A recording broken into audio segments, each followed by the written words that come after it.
আল্লাহ তাআলা বলেন ওয়ালাউ তারা ইয ইয়াতাওয়াফাল্লাযীনা কাফারুল মালাইকাতু ইয়াদরিবুনা উজুহাহুম ওয়া আদবারহুম ওয়া যুকু আযাবাল হারিক। আল্লাহ সুবহানাহু ওয়া তাআলা বলেন, হে নবী, আপনি যদি পাপাচারী কাফের জালেমদের সেই সময়ের অবস্থা দেখতেন যখন ফেরেশতারা কাফের জালেমদের জান কবজ করে, আর তারা ওই ফেরেশতারা ওই জালেম আর কাফেরদেরকে প্রহার করে তাদের মুখের উপরে আর চাপতে মানি পাছার উপরে, বলি নাউজুবিল্লাহ। কোথায়? জালেম আর কাফেরদের জান যখন কবজ করে ফেরেশতারা, ও নবী আপনি যদি দেখতেন কতই আনন্দ লাগতো, মজা লাগতো, ঠিক কিনা বলেন? হে নবী, আপনি যদি দেখতেন তাহলে বুঝতে পারতেন যে জালেম কাফের ফাসিক যারা, এদের জানখানা যখন কবজ করা হয়, আল্লাহ তাআলার এই ফেরেশতারা এসে তার মুখের উপরে এবং তার পাছার উপরে বাড়ি মারে, আঘাত করে, বলি নাউজুবিল্লাহ। এরপরে ফেরেশতারা আঘাত শুরু করে না, আর বলে দুনিয়াতে যেইভাবে জবান দিয়ে মানুষকে কষ্ট দিয়েছে, ক্ষমতার দাপট দেখাইছে, অর্থের গরম দেখাইছে, আর মানুষের উপরে আঘাত করেছে, জোরে বলেন ঠিক কিনা? আল্লাহ তাআলা বলেন ফেরেশতারা এইভাবে তার জবানের উপরে আর তার পাছার উপরে আঘাত করবে, আর বলবে জালেম পাপিষ্ঠ প্রাণবায়ু, এ জালেম তুমি দুনিয়ার মধ্যে যা করেছো তার স্বাদ তুমি উপভোগ করো, যা তুমি করেছো তার কিছুটা নমুনা, তার কিছুটা স্বাদ, তার কিছুটা বিনিময় তুমি আজকে গ্রহণ করো, বলি নাউজুবিল্লাহ। আমি আপনাদের সম্মুখে কোরআনুল কারীমের সূরা আন-নাজিয়ার এই প্রথম 5 আয়াত থেকে যতটুকু সম্ভব আমার সময়ের মধ্যেই ইনশাআল্লাহ চেষ্টা করব সংক্ষিপ্ত কিছু আলোচনা পেশ করার জন্য। আল্লাহ সুবহানাহু ওয়া তাআলা আমাকে তৌফিক দান করুন। আপনাদের কাছ থেকে দোয়া চাচ্ছি, ওমা তৌফিকি ইল্লা বিল্লাহ। মুহতারাম হাজরিন, দুনিয়াতে আমরা যত দলই মানুষ বিভক্ত হই না কেন, আমরা সব মানুষ এক দলের না, ঠিক কিনা বলেন? বিভিন্ন দলের বিভিন্ন মতের মানুষ আমরা রয়েছি দুনিয়াতে, কিন্তু পরকালের দিনে হাসরের ময়দানে মানুষগুলো হবে দুইটা দলে বিভক্ত। কয় দলে? দুই দলে বিভক্ত হবে।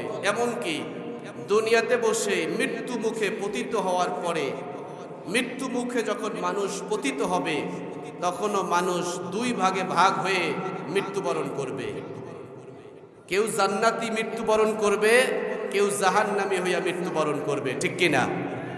আল্লাহ সুবহানাহু ওয়া তাআলা সূরা আন-নাজিয়াতের এই প্রথম 5 আয়াতে জান্নাতি ফেরেশতারা যারা জান্নাতীদের রূহ কবজ করবে তাদের কসম করেছেন, এবং যাদের জাহান্নামী ফেরেশতারা জাহান্নামী মানুষের জান যারা কবজ করবে তাদেরও কসম করে আল্লাহ তাআলা কথা বলেছেন।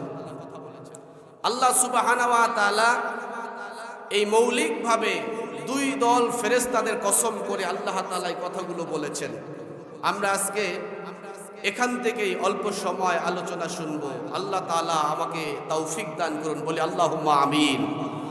মুহতারাম হাজরিন, দুনিয়াতে যখন একবার এসেছি, আল্লাহ তাআলা আমাদেরকে দুনিয়াতে যেহেতু পাঠিয়েছেন, আবার একদিন অবশ্যই আমাদেরকে মৃত্যুর সুদা পান করাই লাগবে, জোরে বলেন ঠিক কিনা? মৃত্যুর হাত থেকে আমরা কেউ পালাতে পারবো না, কেউ বাঁচতে পারবো না। যতই ক্ষমতার বাহাদুরি দেখাই, যতই অর্থের দাপট দেখাই, বংশের গৌরব দেখাই, যে যত বড় পালোয়ানি হই না কেন, একদিন আমাদের সামনে মৃত্যু হাজির হয়ে যাবে, জোরে বলেন ঠিক কিনা? তবে মূল বিষয়টা হচ্ছে মৃত্যু তো করাই লাগবে, মৃত্যুবরণ তো হবেই। তবে আমার মৃত্যুর হালতটা কোন অবস্থায় হবে, জান্নাতি হালতে নাকি জাহান্নামী হালতে, এটাই চিন্তা করার বিষয়, জোরে বলেন ঠিক কিনা? মৃত্যু থেকে তো বাঁচাই যাবে না, যাবে? পলায়ন করে ভাগিয়া যায়া কোথাও লুকিয়ে থাকা যাবে না, জোরে বলেন ঠিক কিনা? যদিও আমরা অধিকাংশ মানুষ মৃত্যুকে বেমালুম ভুলে রয়েছি, জোরে বলেন ঠিক কিনা? মৃত্যুকে ভুলে থাকার কারণেই আমরা বিভিন্ন প্রকার পাপাচারের মধ্যে লিপ্ত হয়ে যাই, গুনার মধ্যে লিপ্ত হয়ে যাই। যদি মৃত্যুটাকে কাছে মনে করি যে হায় রে আমি যেই পাপাচারে লিপ্ত হচ্ছি, এই অবস্থায়ও তো আজরাইল মালাকুল মউত আমার সামনে হাজির হয়ে যেতে পারে। জোরে বলেন ঠিক কিনা? পাপ করা অবস্থায়, গুনাহ করা অবস্থায় যদি আজরাইল মালাকুল মউত হাজির হয়ে যায়, তাহলে জাহান্নামে যাওয়ার সম্ভাবনাই বেশি। জোরে বলেন ঠিক কিনা? এই জন্য আমার ভাইরা, মৃত্যুর জন্য সবসময় তৈরি থাকা উচিত এবং মৃত্যু থেকে পলায়ন করা, ভাগিয়া যাওয়ার কোনো সুযোগ নাই। জোরে বলেন ঠিক কিনা? আল্লাহ সুবহানাহু ওয়া তাআলা পবিত্র কোরআনুল কারীমের সূরা জুমার ৮ নম্বর আয়াতে তুলে ধরেছেন এই কথা, যে বান্দা যতই তুমি বাহাদুরি দেখাও, ক্ষমতার দাপট দেখাও, যতই ভাগিয়া যাওয়ার চেষ্টা করো, পলায়ন করার চেষ্টা করো, মৃত্যুর হাত থেকে তুমি কোথাও পালাইয়া ভাগিয়া যেতে পারবে না। আমার ভাইরা, আল্লাহ সুবহানাহু ওয়া তাআলা পবিত্র কোরআনুল কারীমের সূরা জুমার ৮ নম্বর আয়াতের মধ্যে বলে দিয়েছেন, ইন্নাল মাউতাল্লাযী তাফিররুনা মিনহু ফাইন্নাহু মুলাকীকুম। আল্লাহ পাক বলেন যে মৃত্যু থেকে তোমরা পলায়ন করে বেড়াইতেছো, ভাগিয়া যাওয়ার চেষ্টা করো, পলায়ন করার চেষ্টা করো, তা অবশ্যই তোমাদের একদিন ধরা দেওয়াই লাগবে। যে মৃত্যু থেকে তুমি পলায়ন করছো, যে মৃত্যুকে বেমালুম তুমি ভুলে রয়েছো, মৃত্যুকে ভুলে থেকে যতই তুমি পাপাচারের মধ্যে লিপ্ত হচ্ছ, ক্ষমতার দাপট দেখাচ্ছ, অহংকারী করে জমিন দিয়া বিচরণ করছো, ওই মৃত্যু সময় মতো একদিন অবশ্যই তোমার সামনে হাজির হয়ে যাবে। আমার ভাইরা, আল্লাহ সুবহানাহু ওয়া তাআলা আরো বলেন, আইনামা তাকুনু ইউদরিকুমুল মাউত ওয়ালাউ কুনতুম ফি বুরুজিম মুশাইয়াদা। আল্লাহ সুবহানাহু ওয়া তাআলা বলেন, তোমরা যেখানেই থাকো, যে অবস্থায় থাকো না কেন, মৃত্যু তোমাদেরকে পেয়ে বসবেই, মৃত্যু তোমার সামনে হাজির হবেই হবে। যদিও তুমি মৃত্যু থেকে পলায়ন করার জন্য মজবুত লোহার দুর্গ নির্মাণ করে তার মধ্যে গিয়ে লুকিয়ে থাকো, লোহার দুর্গ নির্মাণ করে তার মধ্যেও যদি গিয়ে তুমি লুকিয়ে থাকো, বান্দা সেখানেও গিয়ে মৃত্যু তোমাকে গ্রাস করবেই, আক্রমণ করবেই। অর্থাৎ মৃত্যুর হাত থেকে বাঁচার কোনো উপায় নাই। জোরে বলেন ঠিক কিনা? আর এই মৃত্যু স্বাভাবিকভাবে হবে না, হয়তো জান্নাতি অবস্থায় হবে, নয়তো জাহান্নামী অবস্থায় হবে। মৃত্যুর সাকরাত, এটা সত্য, মৃত্যুর যন্ত্রণা তোমাকে ভোগ করাই লাগবে। আল্লাহ সুবহানাহু ওয়া তাআলা সূরা কাফের 19 নম্বর আয়াতে বলেন, وَجَاءَتْ سَكْرَةُ الْمَوْتِ بِالْحَقِّ ذَلِكَ مَا كُنْتَ مِنْهُ تَحِيدُ। আল্লাহ সুবহানাহু ওয়া তাআলা বলেন, মৃত্যু যন্ত্রণা নিশ্চয়ই আসবে, একদিন না একদিন মৃত্যুর স্বাদ গ্রহণ করাই লাগবে, মৃত্যুর যন্ত্রণা তোমাকে উপভোগ করাই লাগবে। যা থেকে তুমি তালবাহানা করে পলায়ন করার চেষ্টা করছো, যতই তুমি তালবাহানা করো, যতই তুমি মৃত্যুকে ভুলে থাকো, যতই তুমি মৃত্যুকে উপহাস করে উড়িয়ে দাও যে আমি আরো বাঁচবো, আমার আরো বড় হতে হবে, আমার ক্ষমতার মালিক হতে হবে, এত টাকা পয়সার মালিক হতে হবে, যতই তুমি স্বপ্নে বিভোর হয়ে থাকো না কেন, যতই মৃত্যু থেকে বাহানা করে পলায়ন করার চেষ্টা করো, বান্দা একদিন তোমাকে মৃত্যুর সুধা পান করাই লাগবে, আর মৃত্যুর যন্ত্রণা তোমাকে ভোগ করাই লাগবে। আমার ভাইরা, আল্লাহ সুবহানাহু ওয়া তাআলা বলেন, ওয়ান্নাজিআতি গরকা। আল্লাহ সুবহানাহু ওয়া তাআলা আয়াতে একদল ফেরেশতাদের শপথ করেছেন, যেই ফেরেশতারা হবে নির্মম এবং কঠিন হৃদয়ের ফেরেশতাদের কসম আল্লাহ তাআলা করেছেন। একদল ফেরেশতারা আসবে, যেই মানুষগুলো দুনিয়ার মধ্যে পাপাচার করে বেড়াইতেছে, জুলুম করতেছে, অত্যাচার করতেছে, এই মানুষগুলো যারা গুনাহগার হবে, নাফরমান হবে, বেঈমান হবে, কাফের হবে, জালেম হবে, ফাসিক হবে, এই মানুষগুলোর রূহ যখন আজরাইল মালাকুল মউত জান কবজ করতে আসবে, এর আগেও একদল ফেরেশতা এই মানুষের সামনে হাজির হয়ে যাবে। শুধুমাত্র আজরাইল নয়, আজরাইলের পূর্বেও একদল ফেরেশতারা মানুষের জান কবজের সময় উপস্থিত হবে। জোরে বলেন ঠিক কি না? আমার ভাইরা, কোন পাপাচারী মানুষ, গুনাহগার মানুষ, জাহান্নামী মানুষের যখন রূহ কবজ করা হবে, আজরাইল মালাকুল মউত জান কবজ করার পূর্বেই একদল ফেরেশতারা এসে তার সামনে হাজির হবে এবং স্বপ্নের মতো একটা ভিডিও ওপেন করে দিবে। যেই ভিডিওটা হবে জান্নাতি ভিডিও। সুবহানাল্লাহ। জান্নাতি নাজ নিয়ামতে পূর্ণ জান্নাতির আবাসস্থল, ওই জান্নাতি আবাসস্থলের জান্নাতি নাজ নিয়ামতের একটা ভিডিও তাকে ওপেন করে দেখানো হবে যে বান্দা তাকায় দেখো, এই জান্নাত তোমার জন্য বরাদ্দ করা ছিল। প্রত্যেকটা মানুষের জন্যই আল্লাহ তাআলা আলমে আরহা রূহের জগতে থাকতেই প্রত্যেকটা মানুষের জন্যই আল্লাহ তাআলা এক একটা করে জান্নাত বরাদ্দ করে দিয়েছেন। সুবহানাল্লাহ। এবার সেই জান্নাতে যেতে হলে আমাদেরকে বায়নাপত্র করা লাগবে, আমল করা লাগবে।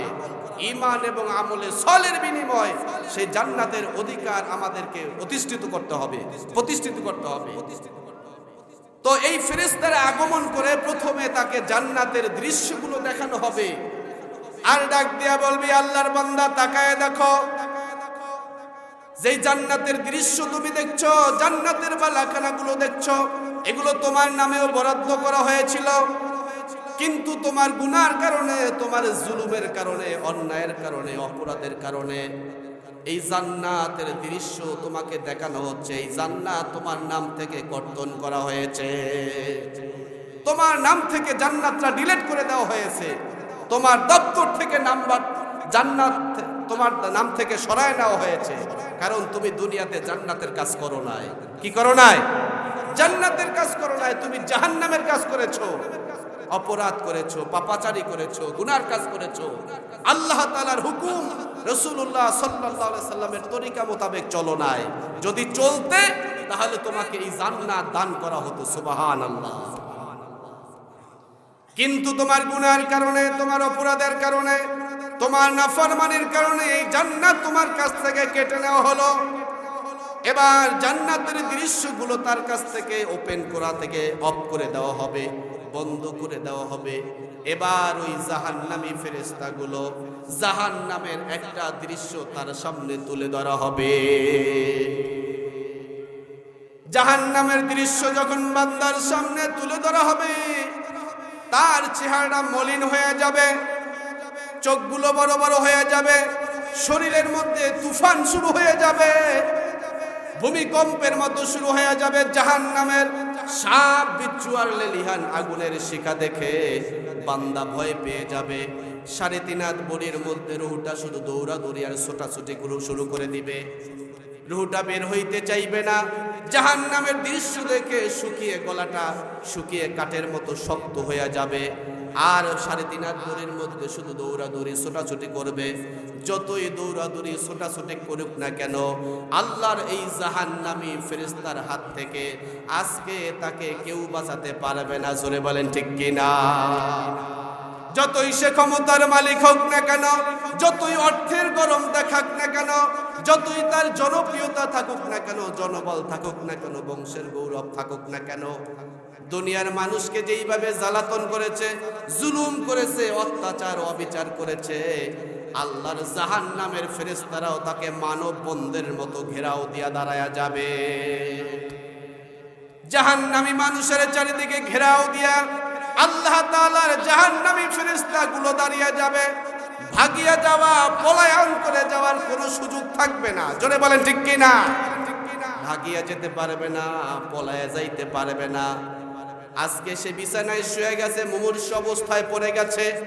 হয়তো আজকে মুমূর্ষ অবস্থায় পড়ে গেছে, এমনও গুনাহ করেছে, এমনও নাফরমানি করেছে, এমনও মানুষের উপরে জুলুম করেছে, অত্যাচার করেছে।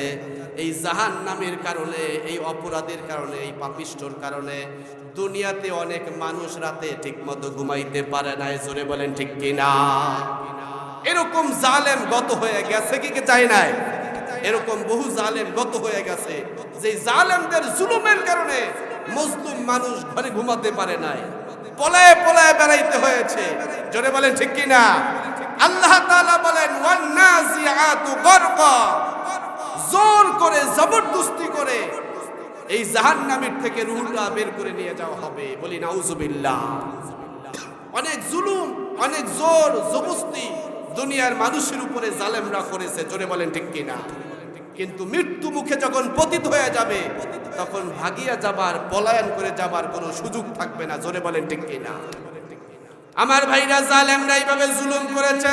ফেরেশতারা ডাক দেয়া বলবে, জালেম অনেক জুলুম করেছ, অত্যাচার করেছো মানুষের উপরে, পাপাচার করে জমিনে বিচরণ করেছো। আজকে ভাগিয়া যাওয়ার কোনো সুযোগ নাই, পলায়ন করে যাবার সুযোগ নাই, মামার বাড়ি দাদার বাড়ি পলায়ন করে যাওয়ার কোনো সুযোগ নাই। জোরে বলেন ঠিক কিনা? আল্লাহর ফেরেশতা বলবে, পাপিষ্ঠ আত্মা, আজকে তোমার উপরে, তুমি যেইভাবে মানুষের উপরে জুলুম করেছো, অত্যাচার করেছো, দুনিয়াতে যা কামাই করেছো, তার একটা ফল তোমাকে আজকে ভোগ করাই লাগবে। জোরে বলেন ঠিক কিনা? অনেক মানুষ এমন হয়েছে, ইসলামী আন্দোলন করার কারণে, ইসলামী সংগঠন করার কারণে, নামাজি হওয়ার কারণে, দিনদার হওয়ার কারণে, কোরআন এবং সুন্নাহর সহি কথা, হক কথা বলার কারণে বাড়ির মধ্য থেকে জোর করে জবরদস্তি করে গ্রেফতার করে নিয়ে গেছে। জোরে বলেন ঠিক কিনা? গুম করেছে, খুন করেছে, আয়না ঘরের মধ্যে নিয়ে বন্দি করেছে, বছরের পর বছর জুলুম করেছে। জোরে বলেন ঠিক কিনা? আল্লাহ সুবহানাহু ওয়া তাআলা বলেন, এই জালেমদের যখন মৃত্যুর গড়গড়া শুরু হয়ে যাবে, মৃত্যুর সাকরাত যখন শুরু হয়ে যাবে, ভাগিয়া যাইতে পারবে না, পলায়ন করতে পারবে না। জাহান্নামীদের রূহটা, পাপিষ্ঠ জালেমদের রূহটা জোর করে জবরদস্তি করে ফেরেশতারা টেনে হিসড়ে তার দেহ থেকে বের করে নিয়ে যাবে। আল্লাহ সুবহানাহু ওয়া তাআলা আরো স্পষ্ট করে বলেছেন, আল্লাহ পাক সূরা আনফালের 30 নম্বর আয়াতের মধ্যে বলেন, এই জাহান্নামী জালেম যারা, জুলুম যারা মানুষের উপরে করে, এদের জানখানা কিভাবে কবজ হবে তার নমুনা আল্লাহ তাআলা কোরআনুল কারীমের মধ্যে তুলে ধরেছেন। বলি সুবহানাল্লাহ।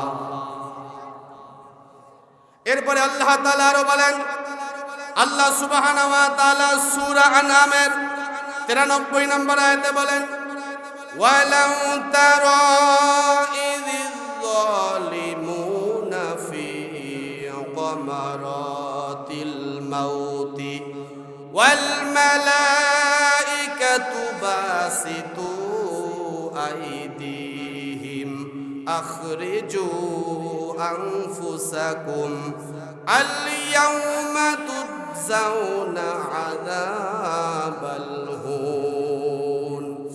আল্লাহ সুবহানাহু ওয়া তাআলা বলেন, হে নবী, যদি আপনি দেখতেন অন্যায়কারী জালেম যারা, কি যারা? জালেম যারা। জালেমদের চিনেন তো? জালেম কাকে বলা হয়? যারা মানুষের উপরে জুলুম করে, অন্যায় করে, অবিচার করে, ক্ষমতায় থেকে, অর্থবিত্ত থাকার কারণে, বংশের গৌরব থাকার কারণে যারা একটু মজলুম, অসহায়, তাদের উপরে জুলুম করে। কি করে? জুলুম করে। বুঝতে পারছেন তো? এই জালেম যারা, আল্লাহ তাআলা বলেন, এরকম জালেম যারা, এরা যখন মৃত্যু মুখে পতিত হবে, মৃত্যুর যন্ত্রণায় ছটপট ছটপট করবে। আল্লাহ সুবহানাহু ওয়া তাআলা বলেন, এই জালেমরা যখন মৃত্যু মুখে পতিত হয়ে যাবে, আর জাহান্নামী ফেরেশতারা যখন আগমন করবে, আর ডেকে ডেকে বলবে, হে জাহান্নামী প্রাণবায়ু, এ জালেম, এ পাপিষ্ঠ প্রাণবায়ু, আজকে তুমি তোমার হাত ধারা, তুমি তোমার কি ধারা? এই জালেম, তুমি তোমার হাত দ্বারা তোমার প্রাণটা বের করে আমাদের হাতে দিয়ে দাও। সুবহানাল্লাহ, আল্লাহু আকবার। কতটা ভয়ঙ্কর কথা! তুমি তোমার যে হাত দ্বারা মানুষের উপরে জুলুম করেছো, আঘাত করে মানুষকে কষ্ট দিয়েছো, রক্ত ঝরিয়েছো, জীবন প্রাণ নিভিয়ে দিয়েছিলা, আজকে তোমার সেই হাত দ্বারা তোমার দেহ থেকে রূহটা বের করে আমাদের হাতে দিয়ে দাও। বলি আল্লাহু আকবার। একটু চিন্তা করি কথাটা কত। ওরা বলতো কোরআন পড়েছে, তাহাজ্জুদ পড়েছে, তাদের নেতার নেত্রীরা তাহাজ্জুদ গুজারি কোরআন পড়েছে, অথচ আল্লাহ তাআলার কোরআনুল কারীম যদি তারা ঠিকমতো পড়তো আর অনুধাবন করতো আর বুঝতো, তাহলে মানুষের উপরে এইভাবে জুলুম করতো না। জোরে বলেন ঠিক কিনা? যারা নেট দেখেন, কয়েকদিন আগে বাংলাদেশের প্রধান উপদেষ্টা বর্তমানে ডক্টর মোহাম্মদ ইউনূস আয়না ঘর পরিদর্শন করেছে। জোরে বলেন ঠিক কিনা? সেই আয়না ঘরের মধ্যে যুগের পর যুগ, বছরের পর বছর, মাসের পর মাস মানুষগুলোকে জুলুম করেছে। এরকম চেহার, কারেন্টের চেহার, কিসের চেহার? বিদ্যুৎ দিয়ে ফিট করে কারেন্ট দিয়ে শর্ট করে, তো একটা মুরগির ঘর যতটুকু তার চাইতেও ছোট্ট ছোট্ট ঘর বানাইয়া মজলুম মানবতাকে সেই জায়গা দিয়া 1 বছর, 5 বছর, 10 বছর পর্যন্ত তাদের উপরে অবিচার করেছে, জুলুম করেছে। জোরে বলেন ঠিক কিনা? আল্লাহ সুবহানাহু ওয়া তাআলা বলেন, যে হাত ধরা এই মজলুম মানবতার উপরে জুলুম করেছিলি, এই জালেম আজকে তোর হাত দিয়া, তোর দেহ থেকে রূহটা বের করে আমাদের হাতে দিয়া দাও। আল্লাহ সুবহানাহু ওয়া তাআলা বলেন, ফেরেশতারা ওই দিন বলবে, আজকে তোমাদের যে দুনিয়ায় যে কর্ম করেছো, যে কাজ করেছিলা, যে জুলুম করেছিলা, তার কিছুটা প্রতিদান লাঞ্ছনাদায়ক, অপমানজনক তোমরা গ্রহণ করো। কারণ তোমরা আল্লাহ তাআলার আয়াতকে অস্বীকার করতা। আল্লাহর কোরআন থেকে যখন উলামায়ে কেরাম কথা বলতো, স্বার্থে আঘাত লাগার কারণে, ক্ষমতা চলে যাওয়ার সম্ভাবনা থাকার কারণে এরকম অনেক মজলুম আলেমদেরকে নিয়ে জেলখানায় আবদ্ধ করেছে। জোরে বলেন ঠিক কিনা? ফাঁসির কাস্টে ঝুলিয়ে দিয়েছে, বছরের পর বছর জেলখানার কয়েদখানে আবদ্ধ করেছিল। আল্লাহ বলেন, এই জালেমদের মৃত্যু এরকম হবে। হবে কিনা? অবশ্যই হবে। দুনিয়ার যেখানেই পলায়ন করো না কেন, মৃত্যুর হাত থেকে বাঁচার কোনো উপায় নাই। সরে বলে ঠিক কিনা? পলায়া দাদার বাড়ি গিয়া, মামার বাড়ি গিয়া থাকা যাবে, কিন্তু আল্লাহর আসমানের তল থেকে, জমিনের উপর থেকে ভেঙে যাওয়ার কোনো সুযোগ নাই। জোরে বলেন ঠিক কিনা? একদিন না একদিন অবশ্যই তোমাকে ধরা দিতেই হবে। জোরে বলেন ঠিক কিনা? আমার ভাইরা, আল্লাহ সুবহানাহু ওয়া তাআলা এই ফেরেশতা, যেই ফেরেশতার এরকম জালেম জাহান্নামীদের জান কবজ করবে, আল্লাহ সুবহানাহু ওয়া তাআলা ওই একদল ফেরেশতাদের কসম করে এই আয়াতের মধ্যে কথা বলেছেন, ওয়ান নাজিআতু গরকা, অর্থাৎ মৃত্যুর যন্ত্রণা যখন শুরু হয়ে যাবে, মৃত্যুর গরগরা যখন শুরু হয়ে যাবে, এক কঠিন হৃদয়ের, পাষাণ হৃদয়ের নির্মম একদল ফেরেশতারা যখন জান কবজ করে নেবে, এই একদল ফেরেশতাদের কসম করে আল্লাহ সুবহানাহু ওয়া তাআলা এই আয়াতের মধ্যে বলেছেন। বলি সুবহানাল্লাহ। আমার ভাইরা, এজন্য জুলুম করা যাবে না। কি করা যাবে না? জুলুম করা যাবে না, অন্যায় করা যাবে না, অবিচার করা যাবে না। আল্লাহ তাআলা বলেন, জুলুম একটা ভয়ঙ্কর পাপাচারের নাম, যে জুলুম কিয়ামতের ময়দানে নবীজি বলেন কালো অন্ধকার ঘোর হয়ে দাঁড়ায় যাবে। জোরে বলেন ঠিক কিনা? এইজন্য যারাই জুলুম করবে তাদের এই দুর্হেতু লাঞ্ছনা এবং আখিরাতেও ভয়ঙ্কর আযাবের গ্রেফতার। আল্লাহ সুবহানাহু ওয়া তাআলা বলেন, এই জন্য তওবা করা লাগবে। কি করা লাগবে? সুস্থ থাকতে, সবল থাকতে ভুল স্বীকার করা লাগবে। দেখেন, অনেক জালেমরা জুলুম করার পরও ভুল স্বীকার করতে চায় না। জোরে বলেন ঠিক কিনা? সে শুধু গুণ কীর্তন করতে চায়, নিজে কি করেছে না করেছে এগুলা, অথচ এতগুলো মানুষের প্রাণ নিয়েছে, এত জুলুম অবিচার করেছে, কোনটার জন্য সে অনুশোচনা করে না, অনুতপ্ত করে না, ভুল স্বীকার করে না, ক্ষমা চায় না। জোরে বলেন ঠিক কিনা?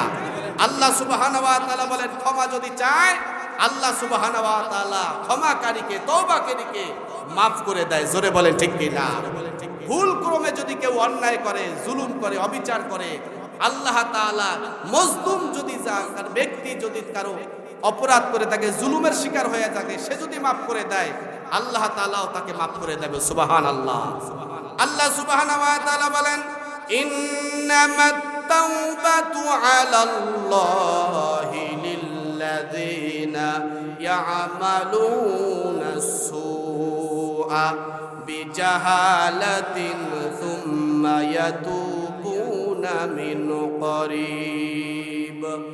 আল্লাহ সুবহানাহু ওয়া তাআলা বলেন, ভুল ক্রমে, ভুলবশত যদি যাহারা যারা অপরাধ করে, গুনার কাজ করে, পাপাচার করে এবং সাথে সাথে আল্লাহ তাআলার দরবারে তওবা করে নেয়, মাপ চেয়ে নেয়, আল্লাহ সুবহানাহু ওয়া তাআলা বলেন আল্লাহ তাআলা ওই লোকগুলাকে মাফ করে দেয়। সুবহানাল্লাহ।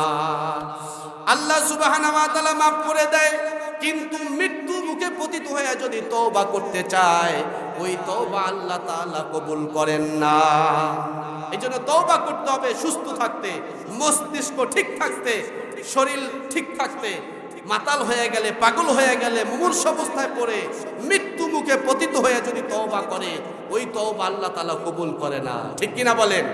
আমরাও দুনিয়াতে দেখেছি অনেক মানুষ আছে মৃত্যু মুখে পতিত হয়ে গেলে তারপরে ছেলেরা বাবার জন্য তওবা পড়ানোর জন্য ইমামদের ডেকে আনে, হুজুর ডেকে আনে। জোরে বলেন ঠিক কিনা? আমার ভাইরা, মৃত্যু মুখে যখন সাকরাত শুরু হয়ে যাবে, মৃত্যুর গড়গড়া যখন শুরু হয়ে যাবে, ওই অবস্থার তওবা আল্লাহ তাআলা কবুল করেন না। তওবা করতে হবে সুস্থ থাকতে। ভুল হয়ে গেছে, গুনাহ হয়ে গেছে, সাথে সাথে তওবা করা লাগবে। জোরে বলেন ঠিক কিনা? আল্লাহ সুবহানাহু ওয়া তাআলা বলেন ওয়ালাইসাতিত তাওবাতু লিল্লাযীনা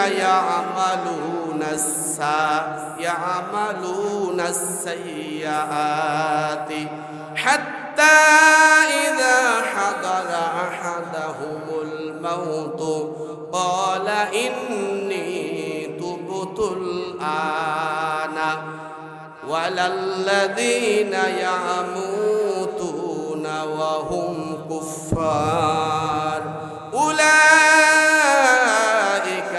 আ'তাদনা লাহুম আযাবান আলীমা। আল্লাহ পাক বলেন তওবা তাহাদের জন্য নয়, তওবা তাদের জন্য কবুল হবে না যাহারা আজীবন মন্দ কাজ করেছে, অবশেষে তাহাদের কাহারও মৃত্যু উপস্থিত হয়। আর মৃত্যু উপস্থিত হইলে তখন বলে আমরা তওবা করতেছি। শিশুকাল, কিশোরকাল, যৌবনকাল, বার্ধক্য চলে আসে, সারা জীবন গুনার কাজ করেছে, অন্যায় করেছে, অবিচার করেছে, জুলুম করেছে, এবার মৃত্যু মুখে পতিত হইয়া বলে আমি তওবা করলাম, আর অন্যায় করব না, আর জুলুম করব না। আল্লাহ সুবহানাহু ওয়া তাআলা বলেন এই তওবা তোমার কবুল হবে না। এজন্য তওবা করা লাগবে সুস্থ থাকতে, সবল থাকতে, মস্তিষ্ক ঠিক থাকতে। জোরে বলেন ঠিক কিনা? আল্লাহ সুবহানাহু ওয়া তাআলা আমাদেরকে সকল প্রকার অন্যায়, অবিচার, পাপাচার, জুলুম থেকে হেফাজত করুন বলি আল্লাহুম্মা আমিন। আল্লাহ সুবহানাহু ওয়া তাআলা আমাদেরকে ঈমানের হালতে, আমলের হালতে জান্নাতি বানিয়ে তারপরে মৃত্যুবরণ করার তৌফিক দান করুন। আমরা বলি আমিন। আল্লাহ সুবহানাহু ওয়া তাআলা আমাদেরকে যে কথাগুলো বললাম, ভুল ত্রুটি আল্লাহ তাআলা ক্ষমা করে দিন এবং আমাদেরকে সকলকে আমল করবার তৌফিক দান করুন। আমরা বলি আমিন।